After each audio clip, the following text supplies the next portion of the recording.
10 तक गिनूंगा। राम लिखते ही, पढ़ते ही, सुनते ही, देखते ही या दिखते ही मन में जो पहला विचार आता है उसे बांध कर रखिए। पूछूंगा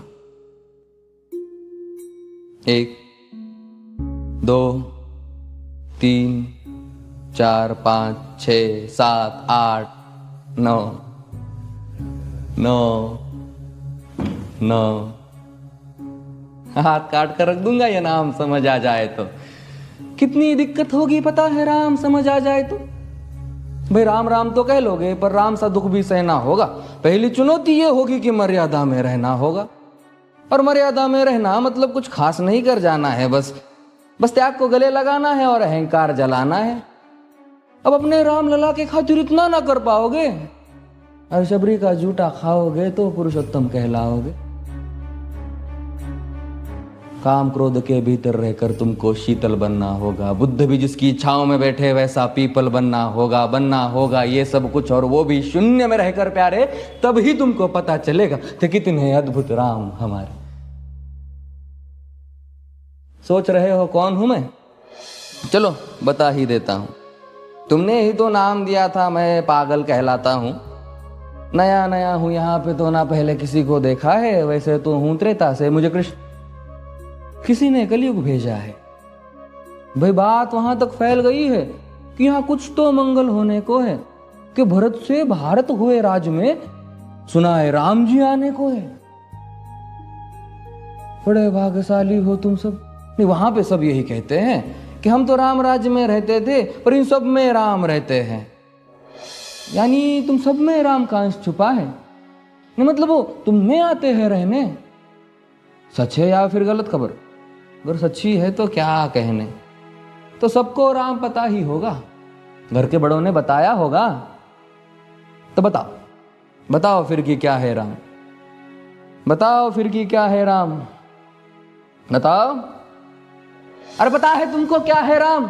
या बस हाथ धनुष तरकश में बांध, या वन में जिन्होंने किया गुजारा, या फिर कैसे रावण मारा लक्ष्मण जिनको कहते भैया, जिनकी पत्नी सीता मैया। फिर ये तो हो गई वही कहानी, एक था राजा एक थी रानी।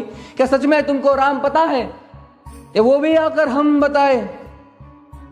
बड़े दिनों से हूं यहाँ पर, सब कुछ देख रहा हूं कब से। प्रभु से मिलने आया था मैं, उन्हें छोड़कर मिला हूं सबसे। एक बात कहूं अगर बुरा ना मानो, नहीं तुम तुरंत ही क्रोधित हो जाते हो। पूरी बात तो सुनते भी नहीं, सीधे घर पर आ जाते हो। ये तुम लोगों के नाम जपो में पहले सा आराम नहीं। ये तुम लोगों के नाम जपो में पहले सा आराम नहीं। इस जबरदस्ती के जय श्री राम में सब कुछ है, बस राम नहीं।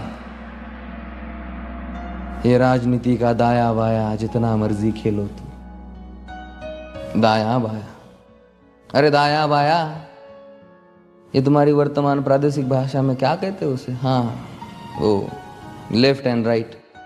ये राजनीति का दाया बाया जितना मर्जी खेलो तुम चेतावनी को, लेकिन मेरी अपने जहन में डालो तुम। निजी स्वार्थ के खातिर अगर कोई राम नाम को गाता हो तो खबरदार अगर जुर्रत की और मेरे राम को बांटा तो। भारत भू का कवि हूं मैं, तभी निडर हो कहता हूं राम है मेरी हर रचना में। मैं बजरंग में रहता हूं। भारत की नींव है कविताएं और सत्य हमारी बातों में, तभी कलम हमारी तीखी और साहित्य हमारे हाथों में। तो सोच समझ कर राम कहो तुम।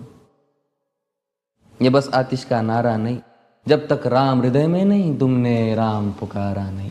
राम कृष्ण की प्रतिभा पर पहले भी खड़े सवाल हुए। ये लंका और ये कुरुक्षेत्र यूं ही नहीं थे लाल हुए। अरे प्रसन्न हंसना भी है और पल पल रोना भी है राम। सब कुछ पाना भी है और सब पाकर खोना भी है राम।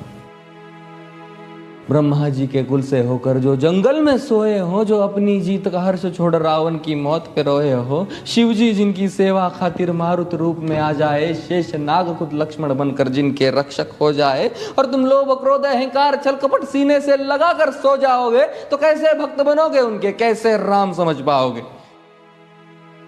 अघोर क्या है पता नहीं और शिव जी का वरदान चाहिए। ब्रह्मचर्य का इल्म नहीं, इन्हें भक्त स्वरूप हनुमान चाहिए। भगवा क्या है पता, लहराना सबको होता है पर भगवा क्या है वो जाने जो भगवा ओढ़ के सोता है। राम से मिलना, राम से मिलना, राम से मिलना है ना तुमको? निश्चित मंदिर जाना होगा पर उससे पहले भीतर जा संग अपने राम को लाना होगा। जय सिया राम। और हाँ, अवधपुरी का उत्सव है, कोई कसर नहीं, सब खूब मनाना। मेरे प्रभु है आने वाले, रथ को उनके खूब सजाना। वो द्वापर में कोई राह तक है, मुझे उनको लेने जाना है। चलिए तो फिर मिलते हैं, हमें भी अयोध्या आना है। जय सिया राम। फिर से